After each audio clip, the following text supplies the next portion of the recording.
हलत पलत रखियक कृपा निदान।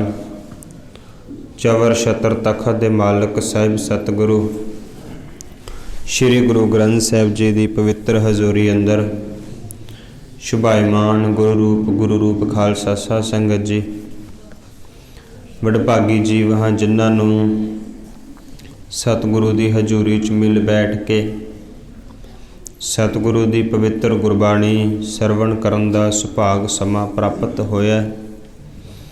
आओ कुछ समय वास्ते गुरु तेग बहादुर साहब महाराज जी की मुबारक शहादत और उन्हां दे जीवन विचों कुछ सिखां दा यतन कर सकीए। आप समूह संगत एकाग्रता बख्शिश करते हुए असीस बख्शियो। सारे आखियो जी वाहिगुरु जी का खालसा वाहिगुरु जी की फतेह। मेरी पीरी दे मालक गुरु हरगोबिंद साहब महाराज जी दे घर दे विच 5 पुत्रां दा जन्म होया। उन्हां दे विचों सब तो छोटे ने गुरु तेग बहादुर साहब महाराज। अमृतसर साहिब की पवित्र धरती के उपर अप्रैल का महीना है 1621 ईस्वी नूं माता नानकी जी के गृह विखे सतगुरु का प्रकाश होया। श्री दरबार साहिब जी के अंदर आसा जी की वार का कीर्तन हो रहा सी। एक एलची ने आन के सतगुरु नूं सुनेहा दिता कि आप जी के गृह विखे पुत्र का जन्म होया। गुरु हरगोबिंद साहब महाराज समाप्ति तो उपरंत उठे, गुरु के महल वाले स्थान ते गए। अज आप जी ने सब तो छोटे सपुत्र नूं अपने हत्थां विच लिया। सतगुरु बड़े प्रसन्न होए। जदों बड़े प्रसन्न होए, बड़ी गौर नाल तकिया। गुरु के सिखां ने सवाल करके क्या महाराज आप जी दे होर भी 4 पुत्र ने, ये 5वां पुत्र है, पर जिन्ना प्यार आप जी ने इत्थे दिखाया है बाकी पुत्रां दे वारी हो सकदा ना दिखाया होवे। ये की कारण है? गुरु हरगोबिंद साहब महाराज कहन लगे, कहंदे जेड़ा कारज इसने करना है वो रहिंदी दुनिया तक ना कोई कर सकिया है ते ना कोई कर ही सकेगा। जदों गुरु तेग बहादुर साहब महाराज की उम्र तकरीबन अजे 4 को सालां दी सी, वड्डे भराता बाबा गुरदित्ता जी का विआह सी। सारे तैयार होके खड़े ने ते जेड़ा पहरावा गुरु तेग बहादुर साहब जी ने बाल रूप विच धारण किया सी, एक बच्चे नूं दान कर दिता। माता नानकी जी ने आन के बेनती करके कहा गुरु हरगोबिंद साहब जी नूं, आ देखो सारे तैयार खड़े ने ते आप दे पुत्र ने अपना लिबास दान जेड़ा वो दान कर दिता है। गुरु हरगोबिंद साहब महाराज कहन लगे, कहंदे अज किसे दे नंगे तन नूं वेखिया, मेरे पुत्र ने अपना लिबास अपना पहरावा दान किया है। जदों किसे दी इज्जत ढक्कण दी गल आवेगी मेरा पुत्र अपने प्राण भी दान करके आवेगा। जिस दिन 13 साल की उम्र सी, करतारपुर साहिब की धरती के उपर गुरु हरगोबिंद साहब महाराज का चौथा जंग होया। उहदे विच इन्ने तेग दे जोर विखाए कि गुरु हरगोबिंद साहब महाराज जी प्रसन्न होए ते उन्होंने तेग बहादुर के खिताब नाल नवाजिया। नाले सतगुरु गुरु हरगोबिंद साहब महाराज जी ने 3 बख्शिशां कीतियां गुरु तेग बहादुर साहब जी के उपर। पहली बख्शिश उन्होंने एक रुमाल दिता गया, दूसरा उन्होंने एक गुरबाणी का गुटका दिता गया, तीसरा उन्होंने एक छोटी कटार दी गई। ये 3 बख्शिशां दित्तियां। गुरु हरगोबिंद साहब महाराज जी के ज्योति जोत समाउण उपरंत गुरु हरराय साहब जी, गुरु हरकृष्ण साहब, और जिस वक्त गुरु हरकृष्ण साहब महाराज ज्योति जोत समाए उन्होंने बचन कहे बाबा बसे ग्राम बकाले, भी अगला गुरु जिहड़ा है वो बकाले की धरती के उपर है।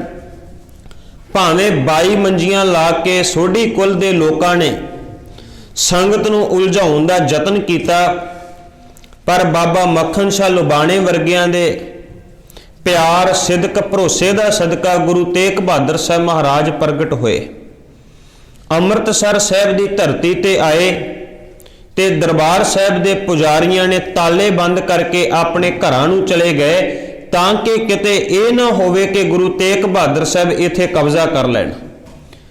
गुरु घर की उस कमाई नूं खा खा के पुजारी जिहड़े सन वो इत्थों तक निगर चुके सन कि गुरु दे आउण दे उपर भी उन्होंने गुरु घर के दरवाजे बंद कर दिते।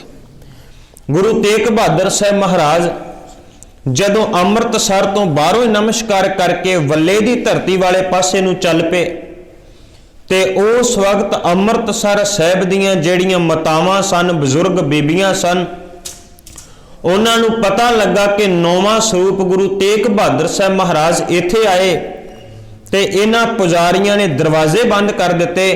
वो गुरु तेग बहादुर साहब महाराज दे मगर मगर चल पईयां। तकरीबन दरबार साहब तो 2-3 किलोमीटर की विथ के उपर वल्ला नगर, अजे सतगुरु उत्थे जाके बराजे ही सन कि मगर जाके उन्हां माइयां उन्हां मातावां ने बेनती करके आख्या सतगुरु साडे इन्हां आदमियां दे कोलों पुजारियां दे कोलों गुस्ताखी हो गई, गलती हो गई, आप जी खिमा कर दिओ।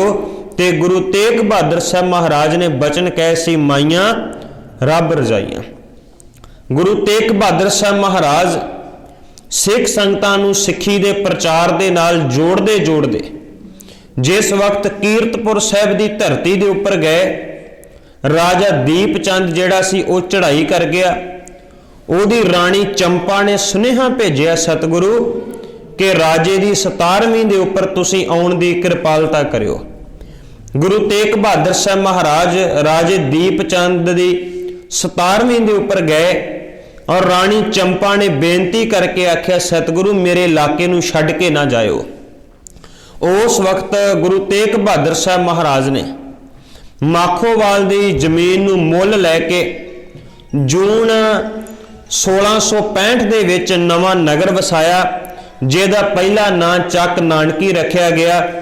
फिर उन्होंने अज आपां बड़े अदब सत्कार दे नाल श्री अमृतसर साहब दे श्री आनंदपुर साहब दे नाम दे नाल चेते करते हैं। और इतिहास आखदा है कि सतगुरु गुरु तेग बहादुर साहब महाराज जी दे आनंद साहब जी दे पाठ करन दे नाल उस नगर का नाम ही आनंदपुर साहब पै गया। सतगुरु ने गुरु नानक साहब महाराज जी ने भारत के कोने कोने विच जाके सिੱਖੀ का प्रचार किया सी और उन्हां तो बाद जे सब तो वध सफ़र किया किसी ने तो गुरु तेग बहादुर साहब महाराज जी सन जिन्हां ने कोने कोने ते जाके सिੱਖੀ का प्रचार किया। जिस वक्त भारत के उपर बहुत ही जालम राजा औरंगजेब शाहजहां बादशाह के 4 पुत्र सी। शाहजहां बादशाह के 4 पुत्रां दे विचों वड्डा दारा सिको है, दूसरा मुराद है, तीसरा शाह सुजा है ते चौथे का नाम सी जिहदा जन्म 1618 ईस्वी नूं महाराष्ट्र की धरती ते होया और उहदा नाम सी अबू जकर मुहद्दीन मुहम्मद औरंगजेब। आपां संखेप दे विच उहनूं औरंगजेब कहने आ। वो जिहड़ा औरंगजेब है उन्हें सारियां तो पहला अपने पिता शाहजहां बादशाह नूं कैद करके आगरे के किले दे विच बंद कर दिता। बंद करके 1658 दे विच दिल्ली के तखत के उपर बैठ गया। फिर उन्हें अपने वड्डे भरा दारा सिको नूं कतल किया। उस तो बाद उन्हें अपने छोटे भरा मुराद नूं धोखे दे नाल कतल किया। जिहड़ा तीसरा भरा सी वो डरदा होया असम वाले पासे नूं दौड़ गया और ऐसा दौड़िया कि उत्थे ही उहदी मौत हो गई, वो दोबारा वापस ना आ सकिया। इस औरंगजेब ने अपनी भैन नूं जेल दे विच बंद किया। इन्हें अपने एक पुत्र नूं कतल किया ते एक पुत्र नूं ने काफ़ी लम्मा समा जेल दे विच बंद कर छड़िया। अपनी बेटी नूं इन्हें सोने दीयां जंजीरां दे विच जकड़ के किले दे विच बंद कर छड़िया। इन्हें सारियां तो पहला तखत दे उपर बैठदियां सार पहला ऐलान किया कि मेरे राज दे विच कोई संगीत नहीं गा सकेगा। संगीत दे उपर मुकम्मल तौर पर पाबंदी ला दी। एक दिन जिहड़े संगीतकार लोग सन उन्होंने मिल के जनाजा कढ़िया। ਜਿਹਨੂੰ ਅੱਜ ਦੇ ਸਮੇਂ 'ਚ ਆਪਾਂ ਕਹਿੰਦੇ ਕਿ ਰੋਸ ਮੁਜ਼ਾਹਰਾ ਕੀਤਾ, ਜਲੂਸ ਕੱਢਿਆ ਗਿਆ। ਉਹਨੇ ਜਦੋਂ ਜਨਾਜ਼ਾ ਕੱਢਿਆ ਤੇ ਔਰੰਗਜ਼ੇਬ ਨੂੰ ਪਤਾ ਲੱਗਾ, ਕਹਿਣ ਲੱਗਿਆ ਕਾਹਦੀ ਆਵਾਜ਼ ਆ ਰਹੀ ਹੈ। ਉਹਦੇ ਸਿਪਾਹੀਆਂ ਨੇ ਦੱਸਿਆ ਕਿ ਸੰਗੀਤਕਾਰ ਲੋਕ ਜਨਾਜ਼ਾ ਕੱਢਦੇ ਪਏ ਨੇ। ਤੇ ਉਸ ਵਕਤ ਔਰੰਗਜ਼ੇਬ ਨੇ ਇੱਕ ਤੰਜ ਕੱਸਦੇ ਹੋਏ ਕਿਹਾ, ਹਾਂ ਇਸ ਨੂੰ ਇੰਨਾ ਡੂੰਘਾ ਕਬਰ ਦੇ ਵਿੱਚ ਦਫਨ ਕਰ ਦਿਓ ਤਾਂ ਕਿ ਪਰਤ ਕੇ ਇਹ ਉਸ ਕਬਰ ਦੇ ਵਿੱਚੋਂ ਨਿਕਲ ਨਾ ਸਕੇ। ਇੰਨਾ ਡੂੰਘਾ ਸੰਗੀਤ ਨੂੰ ਨੱਪ ਦਿਓ ਕਿ ਤਾਂ ਕਿ ਦੁਬਾਰਾ ਇਹ ਹਿੰਦੁਸਤਾਨ 'ਚ ਪੈਦਾ ਹੀ ਨਾ ਹੋ ਸਕੇ। ਉਹਨੇ ਜੋਤਸ਼ੀਆਂ ਦੇ ਉੱਪਰ ਪਾਬੰਦੀ ਲਾਤੀ। ਉਹਨੇ ਜਿਹੜੇ ਮਜ਼ਲੂਮੀ ਸਨ ਉਹਨਾਂ ਦੇ ਉੱਪਰ ਪਾਬੰਦੀ ਲਾਤੀ। ਉਹਨੇ ਪਹਿਲਾ ਐਲਾਨ ਕੀਤਾ ਕਿ ਮੇਰੇ ਰਾਜ ਦੇ ਵਿੱਚ ਕੋਈ ਵੀ ਨਵਾਂ ਮੰਦਿਰ ਨਹੀਂ ਬਣਾਇਆ ਜਾਵੇਗਾ। ਜਦੋਂ ਥੋੜਾ ਲੰਮਾ ਸਮਾਂ ਪੈ ਗਿਆ, ਫਿਰ ਉਹਨੇ ਅਗਲਾ ਹੁਕਮ ਜਾਰੀ ਕੀਤਾ, ਕਹਿਣ ਲੱਗਿਆ ਪੁਰਾਣੇ ਜਿੰਨੇ ਮੰਦਿਰ ਹੈ ਉਹਨਾਂ ਦੀ ਕੋਈ ਮੁਰੰਮਤ ਨਹੀਂ ਕਰਾ ਸਕੇਗਾ। ਉਹਨੇ ਅਗਲਾ ਫਰਮਾਨ ਜਾਰੀ ਕੀਤਾ, ਕਹਿਣ ਲੱਗਿਆ ਕਿ ਬਣੇ ਹੋਏ ਮੰਦਿਰਾਂ ਨੂੰ ਢਾਹ ਦਿੱਤਾ ਜਾਵੇ। 1661 ਦੇ ਵਿੱਚ ਮੀਰ ਜੁਮਲਾ ਨੇ ਜਦੋਂ ਬਿਹਾਰ ਦੇ ਉੱਪਰ ਹਮਲਾ ਕੀਤਾ ਤੇ ਹਮਲਾ ਕਰਕੇ ਉਹਨੇ ਸਾਰੇ ਮੰਦਿਰ ਜਿਹੜੇ ਸਨ ਉਹਨਾਂ ਨੂੰ ਢਾਹ ਦਿੱਤਾ। ਵਾਮ ਮਾਰਗ ਦੇ ਲੋਕ ਜਿਹੜੇ ਸਨ ਉਹਨਾਂ ਦੇ ਬਹੁਤ ਸਾਰੇ ਮੰਦਿਰ ਸੀ, ਉਹਨਾਂ ਸਾਰੇ ਮੰਦਿਰਾਂ ਨੂੰ ਜਿਹੜਾ ਔਰੰਗਜ਼ੇਬ ਦੇ ਹੁਕਮ ਦੇ ਨਾਲ ਢਾਇਆ ਗਿਆ। ਉਹਨੇ ਹੋਰ ਫਰਮਾਨ ਜਾਰੀ ਕੀਤਾ, ਸ਼ਹਿਰ ਦੀ ਸਾਂਭ ਸੰਭਾਲ ਵਾਸਤੇ ਲੋਕਾਂ ਦੇ ਉੱਪਰ 2.5% ਟੈਕਸ ਲਾਇਆ ਜਾਂਦਾ ਸੀ। ਉਹਨੇ ਹਿੰਦੂਆਂ ਦੇ ਉੱਪਰ 5% ਤੇ ਮੁਸਲਮਾਨਾਂ ਦੇ ਉੱਪਰ 2.5% ਟੈਕਸ ਲਾਇਆ। ਇੱਥੇ ਬਸ ਨਹੀਂ, ਤੇ ਫਿਰ ਜਾ ਕੇ ਉਹਨੇ ਮੁਸਲਮਾਨਾਂ ਦਾ 2.5% ਵੀ ਮਾਫ ਕਰ ਦਿੱਤਾ ਤੇ ਹਿੰਦੂਆਂ ਨੂੰ ਜਾਣ ਬੁੱਝ ਕੇ ਆਰਥਿਕ ਤੌਰ ਤੇ ਪਰੇਸ਼ਾਨ ਕਰਨ ਵਾਸਤੇ ਉਹਨਾਂ ਤੇ 5% ਟੈਕਸ ਲਾਇਆ ਗਿਆ। ਉਹਨਾਂ ਦੇ ਉੱਪਰ ਜਜ਼ੀਆ ਲਾ ਦਿੱਤਾ ਗਿਆ। ਉਹਨਾਂ ਨੂੰ ਵੱਡੀਆਂ ਨੌਕਰੀਆਂ ਤੋਂ ਕੱਢ ਦਿੱਤਾ ਗਿਆ ਤੇ ਕੱਢਣ ਤੋਂ ਬਾਅਦ ਉਹਨਾਂ ਦੀ ਥਾਂ ਦੇ ਉੱਪਰ ਮੁਸਲਮਾਨ ਜਿਹੜੇ ਸਨ ਉਹਨਾਂ ਨੂੰ ਵੱਡੀਆਂ ਨੌਕਰੀਆਂ ਦੇ ਉੱਪਰ ਲਾਇਆ ਗਿਆ। ਇੱਥੋਂ ਤੱਕ ਔਰੰਗਜ਼ੇਬ ਨੇ ਹੁਕਮ ਜਾਰੀ ਕਰ ਦਿੱਤਾ, ਕਹਿਣ ਲੱਗਿਆ ਮੇਰੇ ਰਾਜ ਦੇ ਵਿੱਚ ਗੈਰ ਮੁਸਲਮਾਨ ਕੋਈ ਰੇਸ਼ਮੀ ਕੱਪੜੇ ਨਹੀਂ ਪਾ ਸਕਦਾ। ਮੇਰੇ ਰਾਜ ਦੇ ਵਿੱਚ ਗੈਰ ਮੁਸਲਮਾਨ ਘੋੜੇ ਤੇ ਨਹੀਂ ਚੜ ਸਕਦਾ, ਆਪਣੇ ਸਿਰ ਤੇ ਕੋਈ ਪੱਗ ਨਹੀਂ ਬੰਨ੍ਹ ਸਕਦਾ ਤੇ ਨਾ ਕੋਈ ਪਾਲਕੀਆਂ 'ਚ ਬੈਠ ਸਕਦਾ। ਜਦੋਂ ਇਵੇਂ ਕਰਕੇ ਆਰਥਿਕ ਤੌਰ ਦੇ ਉੱਪਰ ਤਲਵਾਰ ਦੇ ਜ਼ੋਰ ਨਾਲ, ਧਾਰਮਿਕ ਤੌਰ ਦੇ ਨਾਲ ਜਿੰਨੇ ਗੈਰ ਮੁਸਲਮਾਨ ਸੀ ਉਹਨਾਂ ਸਾਰਿਆਂ ਨੂੰ ਦਬਾਇਆ ਜਾਣ ਲੱਗਿਆ। ਭਾਵੇਂ ਕਿ ਉਸ ਵਕਤ ਮੁਰੱਟੇ ਵੀ ਸਨ, ਭਾਵੇਂ ਕਿ ਉਸ ਵਕਤ ਪਹਾੜੀ ਰਾਜੇ ਵੀ ਸਨ, ਪਰ ਨਾ ਪਹਾੜੀ ਰਾਜੇ ਨਾ ਮੁਰੱਟੇ ਸਾਰੇ ਹਿੰਦੂ ਹੋਣ ਦੇ ਬਾਵਜੂਦ ਵੀ ਕੁਝ ਨਾ ਕਰ ਸਕੇ, ਨਾ ਇਹਨਾਂ ਦੀ ਕੋਈ ਪੇਸ਼ ਜਾਂਦੀ ਸੀ। ਉਸ ਵਕਤ ਜਦੋਂ ਇੱਕ ਦਿਨ ਫਿਰ ਔਰੰਗਜ਼ੇਬ ਨੇ ਆਪਣੇ ਖਾਸ ਅਹਿਲਕਾਰ ਨੂੰ, ਜਿਹਦਾ ਨਾਂ ਸ਼ੇਰ ਅਫਗਾਨ ਸੀ, ਉਹਨੂੰ ਕਸ਼ਮੀਰ ਦੇ ਵਿੱਚ ਗਵਰਨਰ ਥਾਪਿਆ ਗਿਆ। ਗਵਰਨਰ ਥਾਪ ਕੇ ਕਿਹਾ ਤੈਨੂੰ ਸਾਰੇ ਕਤਲ ਮਾਫ ਕੀਤੇ ਜਾਣਗੇ, ਕਿਵੇਂ ਨਾ ਕਿਵੇਂ ਇਸ ਭਾਰਤ ਦੇ ਵਿੱਚ ਕੇਵਲ ਤੇ ਕੇਵਲ ਇਸਲਾਮ ਹੋਣਾ ਚਾਹੀਦਾ ਹੈ, ਇਸਲਾਮ ਤੋਂ ਬਿਨਾਂ ਦੂਸਰਾ ਕੋਈ ਨਹੀਂ ਹੋਣਾ ਚਾਹੀਦਾ। ਉਹਨੇ ਜਾ ਕੇ ਜਿੰਨੇ ਵਿਦਵਾਨ ਪੰਡਤ ਤੇ ਪੁਜਾਰੀ ਲੋਕ ਕਸ਼ਮੀਰ ਦੇ ਵਿੱਚ ਰਹਿੰਦੇ ਸੀ ਉਹਨਾਂ ਸਾਰਿਆਂ ਨੂੰ ਸਾਫ਼ ਤੇ ਸਪਸ਼ਟ ਕਹਿ ਦਿੱਤਾ, ਜਾਂ ਤੇ ਤੁਸੀਂ ਦੀਨੇ ਇਸਲਾਮ ਦੇ ਵਿੱਚ ਆ ਜਾਵੋ, ਜੇ ਨਹੀਂ ਤੇ ਫਿਰ ਸਾਰਿਆਂ ਨੂੰ ਮੌਤ ਦੇ ਘਾਟ ਉਤਾਰ ਦਿੱਤਾ ਜਾਵੇਗਾ। ਉਹ ਸਾਰੇ ਪੁਜਾਰੀ ਲੋਕ ਕਿਰਪਾ ਰਾਮ ਦੱਤ ਦੇ ਕੋਲ ਗਏ, ਜਾ ਕੇ ਬੇਨਤੀ ਕਰਕੇ ਕਿਹਾ, ਕਹਿਣ ਲੱਗਿਆ ਦੇਖੋ ਜਦੋਂ ਕਿ ਸਾਡੇ ਸਾਹਮਣੇ ਇੱਕ ਪਾਸੇ ਮੌਤ ਹੈ, ਦੂਜੇ ਪਾਸੇ ਇਸਲਾਮ ਹੈ, ਦੱਸੋ ਅਸੀਂ ਕੀ ਕਰ ਸਕਦੇ ਹਾਂ। ਕਿਰਪਾ ਰਾਮ ਦੱਤ ਜਿਹੜਾ ਬ੍ਰਹਮਦਾਸ ਦੀ ਕੁਲ ਵਿੱਚੋਂ ਤੇ ਬ੍ਰਹਮਦਾਸ ਗੁਰੂ ਨਾਨਕ ਸਾਹਿਬ ਮਹਾਰਾਜ ਜੀ ਦਾ ਸਿੱਖ ਹੋਇਆ ਸੀ, ਉਹਦੀ ਕੁਲ ਵਿੱਚੋਂ ਗੁਰੂ ਨਾਨਕ ਸਾਹਿਬ ਮਹਾਰਾਜ ਜੀ ਦੇ ਘਰ ਦਾ ਸ਼ਰਧਾਲੂ, ਉਹਨੇ ਉਸ ਵਕਤ ਭਾਰਤ ਦੇ ਕੋਨੇ-ਕੋਨੇ ਦੇ ਵਿੱਚੋਂ ਮਥੁਰਾ, ਕਾਂਚੀ, ਹਰਿਦੁਆਰ ਜਿੰਨੇ ਵੀ ਹਿੰਦੂਆਂ ਦੇ ਵੱਡੇ ਤੀਰਥ ਸਥਾਨ ਸੀ ਉਹਨਾਂ ਸਾਰੇ ਪੁਜਾਰੀਆਂ ਨੂੰ ਆਪਣੇ ਕੋਲ ਸੱਦਿਆ।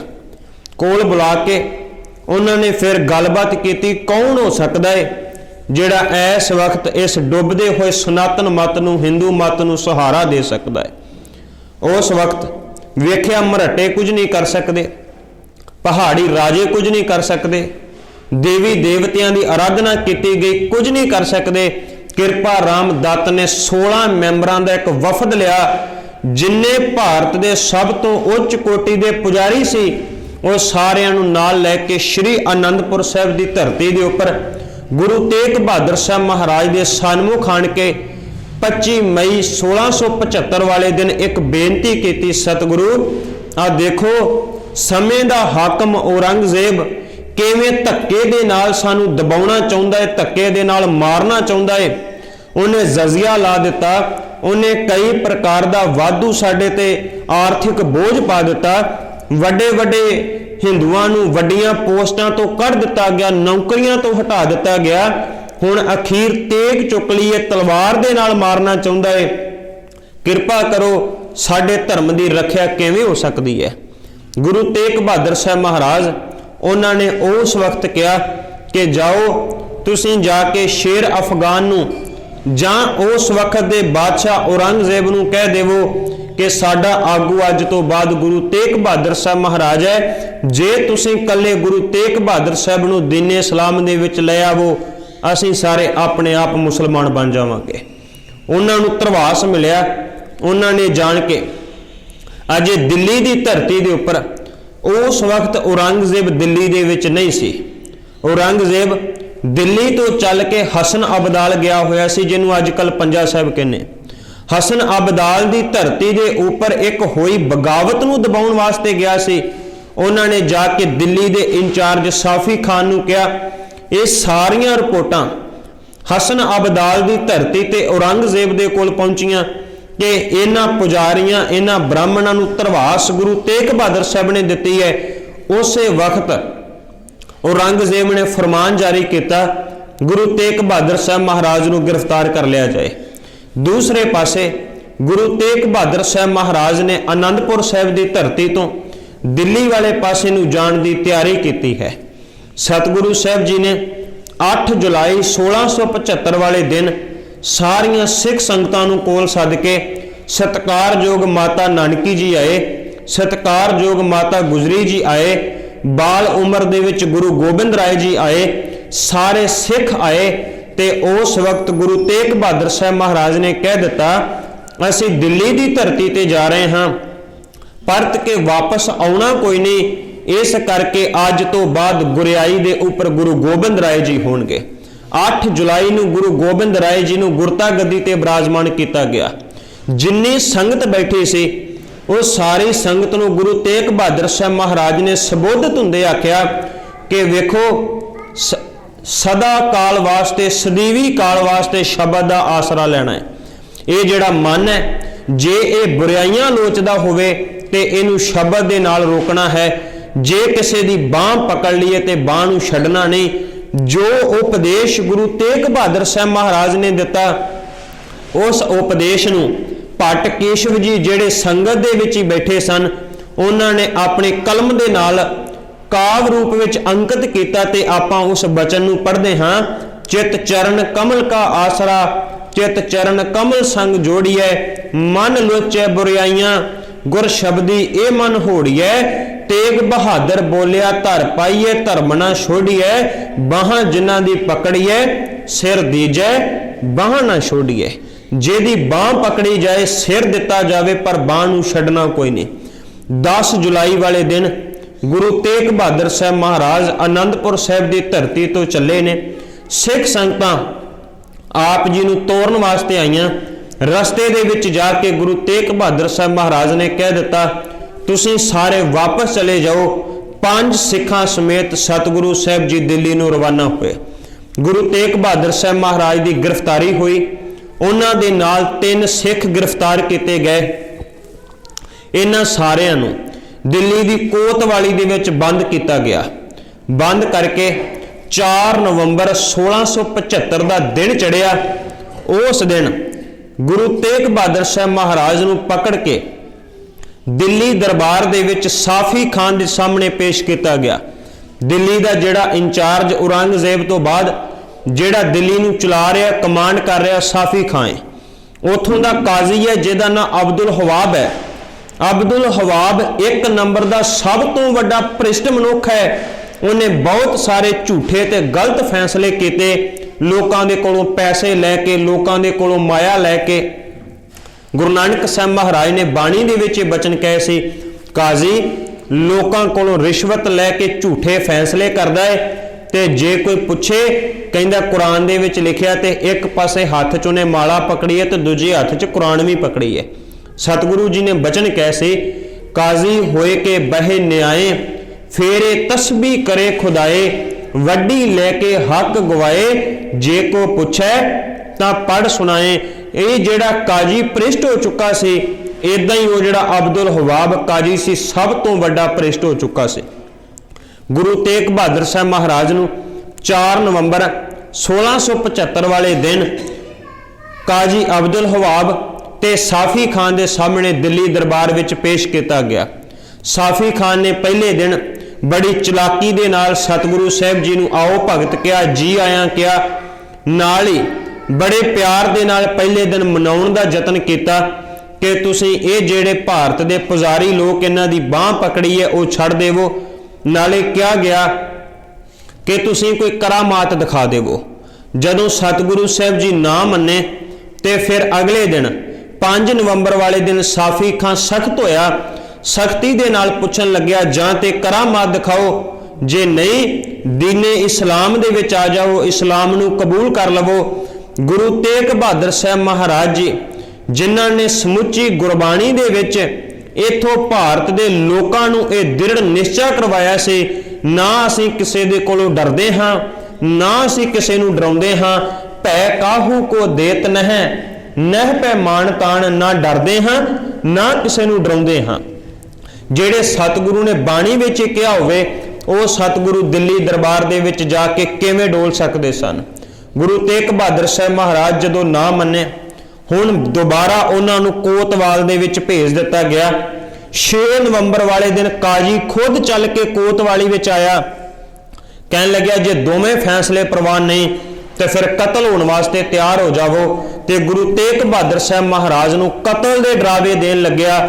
ਜਿਹੜੇ ਗੁਰੂ ਨੇ ਬਾਣੀ ਦੇ ਵਿੱਚ ਕਿਹਾ ਹੋਵੇ, ਜੋ ਉਪਜਿਓ ਸੋ ਬਿਨਸ ਹੈ ਪਰੋ ਆਜ ਕੇ ਕਾਲ, ਜਿਹੜੇ ਗੁਰੂ ਨੇ ਕਿਹਾ ਜੋ ਚੀਜ਼ ਧਰਤੀ ਤੇ ਪੈਦਾ ਹੁੰਦੀ ਹੈ ਉਹਨੇ ਇੱਕ ਦਿਨ ਖਤਮ ਹੋਣਾ ਹੀ ਹੋਣਾ ਹੈ।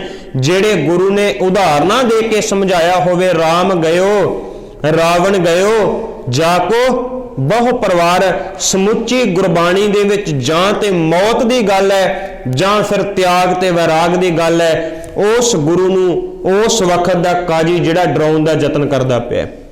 ਸਤਿਗੁਰੂ ਸਾਹਿਬ ਜੀ ਨੇ ਸਾਫ਼ ਤੌਰ ਤੇ ਇਨਕਾਰ ਕਰ ਦਿੱਤਾ।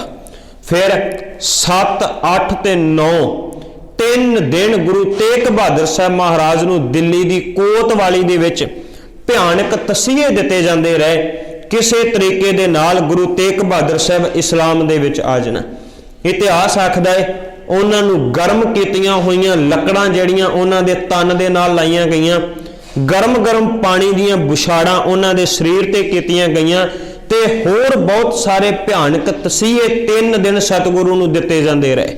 ਜਦੋਂ ਗੁਰੂ ਪਾਤਸ਼ਾਹ ਗੁਰੂ ਤੇਗ ਬਹਾਦਰ ਸਾਹਿਬ ਮਹਾਰਾਜ ਆਪਣੇ ਨਿਸ਼ਚੇ ਦੇ ਉੱਪਰ ਦ੍ਰਿੜ ਰਹੇ ਤੇ ਫਿਰ ਕਾਜ਼ੀ ਨੇ ਉਸ ਵਕਤ ਫਰਮਾਨ ਜਾਰੀ ਕੀਤਾ ਕਿ ਇਸ ਦੇ ਸਾਹਮਣੇ ਇਹਦੇ ਹੀ ਸਿੱਖਾਂ ਨੂੰ ਜਿਹੜਾ ਭਿਆਨਕ ਤਸੀਹੇ ਦੇ ਕੇ ਸ਼ਹੀਦ ਕੀਤਾ ਜਾਏ। 10 ਨਵੰਬਰ 1675 ਦਾ ਦਿਨ ਹੈ। ਚਾਂਦਨੀ ਚੌਂਕ ਦੇ ਵਿੱਚ ਗੁਰੂ ਤੇਗ ਬਹਾਦਰ ਸਾਹਿਬ ਮਹਾਰਾਜ ਨੂੰ ਇੱਕ ਤੰਗ ਪਿੰਜਰੇ ਦੇ ਵਿੱਚ ਬੰਦ ਕੀਤਾ ਗਿਆ। ਉਹਨਾਂ ਦੀਆਂ ਅੱਖਾਂ ਦੇ ਸਾਹਮਣੇ ਸਾਰਿਆਂ ਤੋਂ ਪਹਿਲਾਂ ਸਤਿਕਾਰਯੋਗ ਗੁਰੂ ਕੇ ਸਿੱਖ ਭਾਈ ਮਤੀ ਦਾਸ ਜੀ ਨੂੰ ਲੱਕੜਾਂ ਦੇ ਵਿੱਚ ਬੰਨ੍ਹ ਕੇ ਆਰੇ ਦੇ ਨਾਲ ਚੀਰ ਦਿੱਤਾ ਗਿਆ। ਆਸਤੇ ਆਸਤੇ ਆਰੇ ਦੇ ਦੰਦੇ ਚੱਲਦੇ ਗਏ, ਸਰੀਰ ਜਿਹੜਾ 2 ਦਫਾੜ ਹੁੰਦਾ ਗਿਆ। ਭਾਈ ਮਤੀ ਦਾਸ ਜੀ ਨੂੰ ਆਰੇ ਦੇ ਨਾਲ ਚੀਰਿਆ ਗਿਆ। ਉਸ ਤੋਂ ਬਾਅਦ ਭਾਈ ਦਿਆਲਾ ਜੀ ਨੂੰ ਨੇੜੇ ਹੀ ਇੱਕ ਖੂਹੀ ਸੀ, ਖੂਹੀ ਦੇ ਵਿੱਚੋਂ ਪਾਣੀ ਕੱਢ ਕੇ ਦੇਗ ਗਰਮ ਕਰਕੇ ਉਸ ਉਬਲਦੀ ਹੋਈ ਦੇਗ ਦੇ ਵਿੱਚ ਉਬਾਲ ਦਿੱਤਾ ਗਿਆ ਤੇ ਭਾਈ ਦਿਆਲਾ ਜੀ ਦੇ ਪਿੰਜਰਾ ਜਿਹੜਾ ਉਹ ਵੱਖ ਹੋ ਗਿਆ, ਹੱਡੀਆਂ ਵੱਖ ਤੇ ਮਾਸ ਜਿਹੜਾ ਵੱਖ ਹੋ ਕੇ ਉਹ ਸ਼ਹਾਦਤ ਦਾ ਜਾਮ ਪੀ ਗਏ। ਤੀਸਰੇ ਗੁਰੂ ਕੇ ਸਿੱਖ ਭਾਈ ਸਤੀ ਦਾਸ ਜੀ ਨੂੰ ਰੂੰ ਦੇ ਵਿੱਚ ਬੰਨਿਆ ਗਿਆ, ਆਲੇ ਦੁਆਲੇ ਸਰੀਰ ਦੇ ਰੂੰ ਬੰਨ ਕੇ ਤੇ ਉਹਨਾਂ ਨੂੰ ਜੀਂਦਿਆਂ ਨੂੰ ਅੱਗ ਲਾ ਦਿੱਤੀ। ਰੂੰ ਦੇ ਵਿੱਚ ਲਪੇਟੇ ਹੋਏ ਭਾਈ ਸਤੀ ਦਾਸ ਸ਼ਹਾਦਤ ਦਾ ਜਾਮ ਪੀ ਕੇ ਸੜ ਗਏ। ਕੇਵਲ ਤੇ ਕੇਵਲ ਹੱਡੀਆਂ ਬਚੀਆਂ, ਉਹ ਧਰਤੀ ਦੇ ਉੱਪਰ ਡਿੱਗ ਪਏ।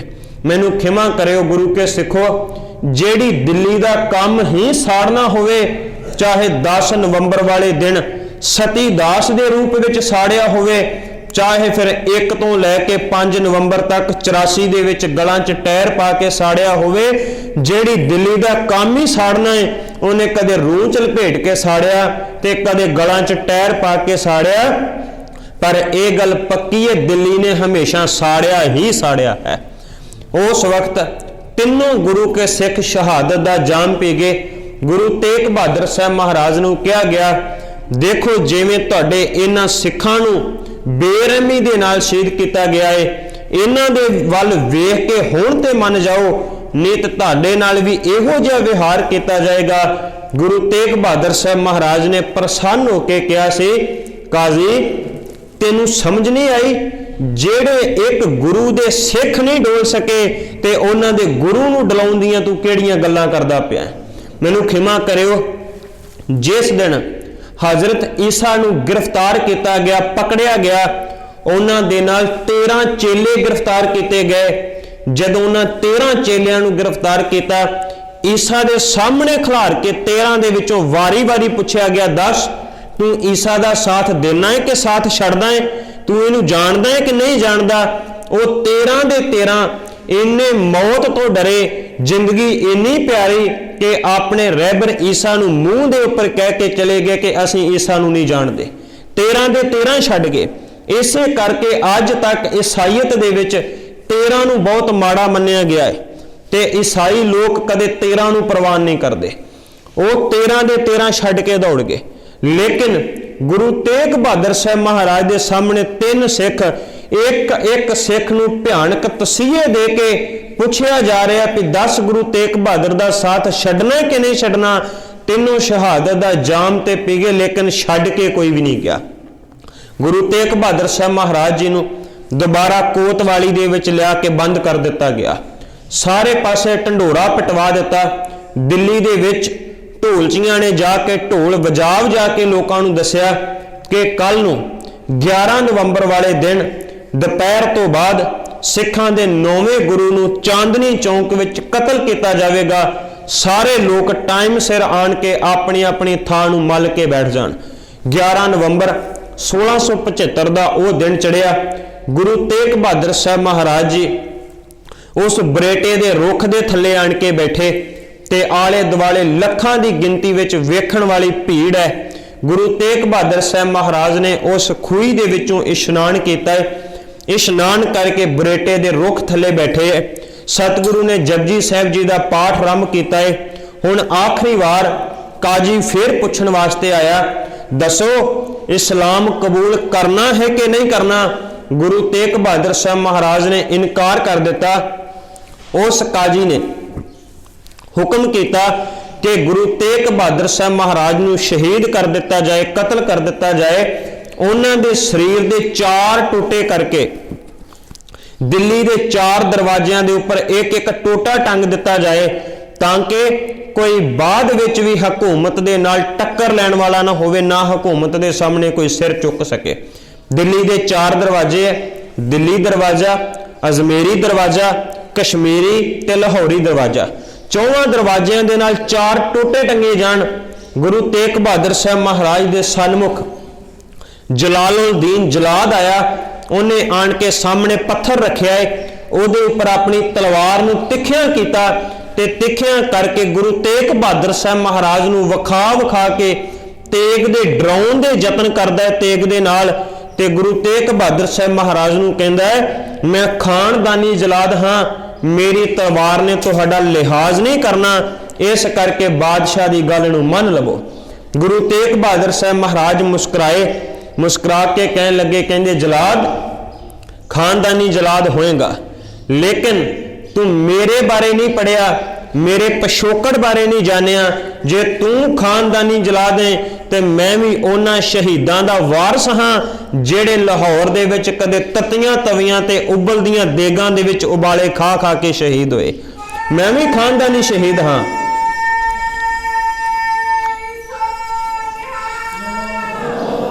ਮੈਂ ਵੀ ਖਾਨਦਾਨੀ ਸ਼ਹੀਦ ਹਾਂ। ਗੁਰੂ ਤੇਗ ਬਹਾਦਰ ਸਾਹਿਬ ਮਹਾਰਾਜ ਜੀ ਦੀ ਉਸ ਗੱਲਬਾਤ ਨੂੰ ਪੰਜਾਬੀ ਦੇ ਇੱਕ ਕਵੀ ਨੇ ਆਪਣੀਆਂ ਸਤਰਾਂ ਦੇ ਨਾਲ ਕਲਮ ਬੰਦ ਕਰਦੇ ਹੋਏ ਕਿਹਾ ਕਿ ਗੁਰੂ ਤੇਗ ਬਹਾਦਰ ਸਾਹਿਬ ਮਹਾਰਾਜ ਕਹਿਣ ਲੱਗੇ, ਮੈਂ ਹਾਂ ਤੇਗ ते कढ लै तेग तू भी, एक दो नहीं परख लै 100 तेगा।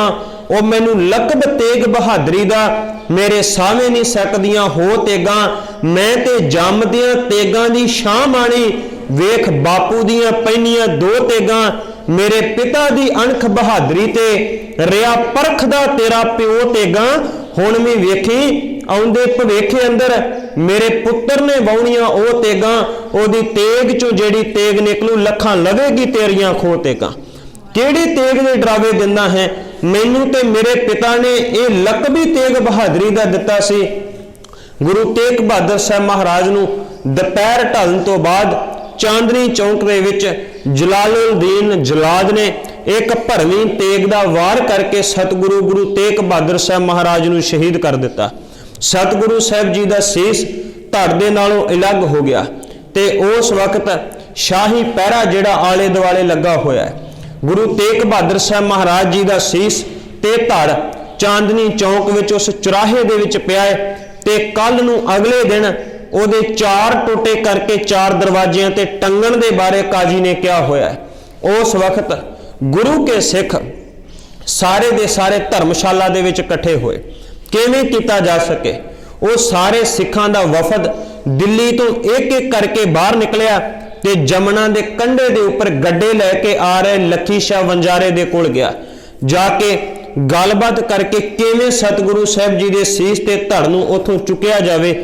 2 टोलियां बनियां। पहली टोली दे विच भाई जैता, भाई उदे, भाई नानू, भाई आग्या राम, ये गुरु के सिख चले। दूसरी एक बनी हुई टोली दे विच उस वक्त लखी शाह वंजारा, उन्हां दे पुत्र हेमा जी, भाई हाड़ी जी, भाई नगाइया जी, वो गुरु के सिख चले। पहली टोली ने आन के रात दे उस हनेरे दे विच इउं कह सकते हैं कि कुदरत का एक करिश्मा से जिथे इन्नी फौज का तगड़ा पहरा होवे उहदे विचों आण के भाई जैता जी ते भाई उदय जी ने गुरु तेग बहादुर साहब महाराज के सीस नूं उठाया है लिया ते भाई जैता, भाई उदय ते भाई नानू जी दिल्ली तो चल के आनंदपुर साहब की धरती ते आए ते सीस का संस्कार किया गया। दूसरी बनी हुई टोली के मुताबिक लखी शाह वंजारा ते उहदे पुत्र ते कुछ सिखां ने सतगुरु साहब जी का धड़ उठाया, आ रहे गड्डियां दे विच रखिया ते लखी शाह वंजारा ने घर जाके उस अपने घर नूं अग ला के सतगुरु दे धड़ का संस्कार किया। जेड़ा काजी सी, जेड़े काजी ने फैसला सुनाया कि गुरु तेग बहादुर साहब महाराज नूं शहीद किया जाए, वो काजी उसे दिन ही घर विच गया ते घर विच जाके ऐसा बीमार पिया, मंजी दे ऊपर जाके बैठ गया, पागल हो गया। उन्होंने संगलां दे नाल बन के उत्थे घर दे विच रखिया गया। 15 दिन मानसिक तौर दे उपर बीमार रहन तो बाद 26 नवंबर वाले दिन वो काजी जिहड़ा उहदी मौत हो गई। जदों उहदी मौत होई उहदे घर दे विचों 33 करोड़ रुपया उस वक्त 33 करोड़ रुपया उहदे तो इलावा बहुत सारा सोना चांदी जिहड़ा वो बरामद किया गया, जिहड़ा काजी ने लोकां दे कोलों रिश्वत लै के भ्रिष्टाचार के रूप में इकट्ठा किया सी। उस वक्त जदों औरंगजेब हसन अबदाल तो दिल्ली की धरती ते वापस आया, गुरु के सिखां दे मन अंदर ऐसा रोह भरिया, ऐसा गुस्सा भरिया कि एक दिन जदों औरंगजेब चांदनी चौक दे विचों दी लंघदा पिया सी, ये 1676 की गल है, जुलाई के महीने जदों लंघदा पिया है, एक गुरु के सिख ने सामने खड़िया वेख्या कि ये उही बादशाह है जिहदे हुक्म दे नाल साडे 9वें पातशाह नूं शहीद किया गया है। उहदे हाथ विच एक डांग सी, उहने वगा के डांग औरंगजेब वाले पासे नूं मारी। ये ते सच सी, गुरु दा सिख भी जानदा सी भी मेरी डांग दे नाल औरंगजेब मरन कोई नहीं लगा। पर जदों सिख ने वो डांग मारी, औरंगजेब नूं एक गल दी समझ आ गई सी कि सिखां दे मन अंदर कितना ज़्यादा रोस है। दूसरी बार औरंगजेब नवंबर का महीना ते 1676 दे विच जामा मस्जिद दे विचों नमाज पढ़ के पौड़ियां तो थले उतरदा पिया सी। जदों गुरु के एक सिख ने सामने तकिया, ये ओही बादशाह है जिहदे हुक्म नाल सतगुरु नूं शहीद किया, उसने अपनी तलवार कड्डी ते दौड़ के गया औरंगजेब वाले पासे नूं वार करन वास्ते। इन्हां चिर नूं उहदे सिपाहियां ने पकड़ लिया ते पकड़ के भावें सिख नाल कुछ भी बीती होवे, पर औरंगजेब दे उपर दूसरा हमला सी। तीसरी बार फरवरी का महीना ते सन है 1677। उस वक्त औरंगजेब जमुना के कंढे सैर करने वास्ते गया। बेड़ी दे विचों जदों उतरदा पिया ते उतर के जदों अपने हाथी ते सवार होने लगा, उस वक्त एक गुरु के सिख ने सामने वेख्या, ਉਹਦੇ ਕੋਲ कोई चीज़ नहीं, लेकिन ਉਹਦੇ हाथ ਵਿੱਚ दो रोड़े आए। ਉਹਨੇ ਵਗਾ ਵਗਾ के गुरु के सिख ने दो रोड़े मारे। भाव ये तीन हमले गुरु के सिखां ने औरंगजेब उपर कीते। ये केवल सिखां दे मन विच ਉਹ रोस सी ਜਿਹੜਾ रोस सतगुरु ਨੂੰ शहीद करन तो बाद पैदा होया सी। गुरु तेग बहादुर साहब महाराज की उस शहादत के बारे फिर गुरु गोबिंद सिंह महाराज ने जेड़े बचन कहे, वो कहंदे तिलक जंजू राखा प्रभ ताका कीनू बडू कलू में साका। कहंदे इन्ना वड्डा साका कीता जिड्डां दा साका कोई कर ही नहीं सकिया। अज दे समय दौरान यूएनओ वर्गियां संस्थावां ये गल कहिंदियां ने कि हर बंदे नूं खाण दा, पहनण दा, रहण दा, बोलण दा अपना अधिकार है, लेकिन सच ये सी, ये सच की आवाज़ पहली बार गुरु तेग बहादुर साहब महाराज ने उठाई कि हर बंदे नूं अपना अपना काम करन दा अधिकार है। जेड़े तिलक जंजू विच मेरा विश्वास कोई नहीं, लेकिन उन्हां दी भी जदों हानि हुंदी होवे ते उन्हां दी खातर भी मैं अपना आप कुर्बान कर सकदा। ये मनुखी अधिकारां दी पहली राखी गुरु तेग बहादुर साहब महाराज ने की। ते गुरु गोबिंद सिंह महाराज कहंदे ने तिलक जंजू राखा प्रभ ताका कीनू बडू कलू में साका। इदां दा साका वरताया जेड़ा कदे कोई वरता ही नहीं सकता। धर्म हेत साका जिन किया शीस दिया पर सिर न दिया। अपना शीस कुर्बान कर दिता लेकिन सिदक नूं नहीं छड्डिया। गुरु तेग बहादुर साहब महाराज ने अपने शरीर का यह ठिकरा दिल्ली दे दिल्ली पत दे लोकां दे सिर ते भन्निया जाके ते उन्होंने मुबारक बोल कैसे ठीकर फोर दलीस सिर प्रभपुर किया प्यान तेग बहादुर सीख रिया करी न किन्हू आन। ते गुरु गोबिंद सिंह महाराज कहते गुरु तेग बहादुर साहब महाराज दे शहीद होने करके संसार विच ओ हाहाकार मची। तेग बहादुर के चलत भयो जगत को शोक है सब जग भयो जय जय जय सुरलोक। संसार विच हाहाकार मची होएगी पर देवलोक विच सतगुरु गुरु तेग बहादुर साहब महाराज की जय जयकार हुई। मैं दो निक्कियां जिहियां बेनतियां करके समाप्ति करन लगे। देखो भारत दे विच एक परंपरा चली आउंदी है कि उस वक्त लोग जिहड़े सन मनुख नूं पकड़ के उहदियां बलियां दिया करदे सी भी देवी देवता कोई खुश हो जाए। वो मनुख तो चले बाद विच हाथियां दी बली घोड़ियां दी बली। गुरु ग्रंथ साहब की बाणी च एक वचन आया है महाराज कहते गैंडा मार होम जग कीए देवतियां की बाणे। भाव गैंडे वर्गे पंछियां पशुआं की बली दी जाती रही। अज दा वो बली का रूप बदलिया भी नारियल भन के मंदिरां दे सामने रख के है बली है। वो बलियां दित्तियां जांदियां रहियां कादे वास्ते किसी दी बली दे के देवी देवते मेरे ते खुश हो जान। लेकिन ये गुरु नानक दा कार होवेगा किसी नूं खुश करन वास्ते किसी दी बली नहीं बल्कि किसी धर्म नूं बचाउण वास्ते सतगुरु गुरु नानक साहब जी दे घर ने अपने तन नूं ही कुर्बान कर दिता होवे। अपने आप दी बली दे के किसी नूं बचाया है। भारत दे विच जदों किसी इस्त्री दा पति जिहड़ा चढ़ाई कर जावे ते आम करके उहदे सारे केस मुन दिते जांदे है ते उहदे लई शब्द किहड़ा वरतदे हो तुसीं सारे जाणदे हो। पर जेकर कोई नौजवान उहदे सिर दे उपर अपनी चादर पा के उहदी इज्जत दा राखा बन जावे ते उहदे केस कतल होण तो बच जांदी है। सच ये सी जदों ये भारत रंडा होण लग्या उस वक्त गुरु तेग बहादुर साहब महाराज ने अपने तन की चादर पा के इस रंडे होने वाले भारत की इज्जत नूं बचाया है। ये गुरु तेग बहादुर साहब महाराज ही कर सकते सी। सच ये से एक विद्वान ने वचन लिखे वो कहने लगे कहंदा ये जान तो आनी जानी है इस जान की तो कोई बात नहीं जिस दज से कोई मख्तल में गया वो शान सलामत रहती है। किहड़े तरीके नाल कोई रण मैदान में शहीद होने वास्ते गया जिद्दां दे तरीके नाल गया उन्हां दी शान सलामत रहिंदी है। आशिक है जो शहादत के वो जीना छोड़ देते हैं खिलौना समझकर जिस्म को खुशी से फोड़ देते हैं, वो अपने जिस्म की फिर कदे परवाह नहीं करते। गुरु तेग बहादुर साहब महाराज की शहादत नूं याद करने वास्ते बैठे हाँ, उन्हां दे पाए हुए पूरनियां दे उपर चलण दा यतन कर सकीए। इन्नियां बेनतियां प्रवान, भुल चुक दी खिमा। वाहिगुरू जी का खालसा, वाहिगुरू जी की फतेह।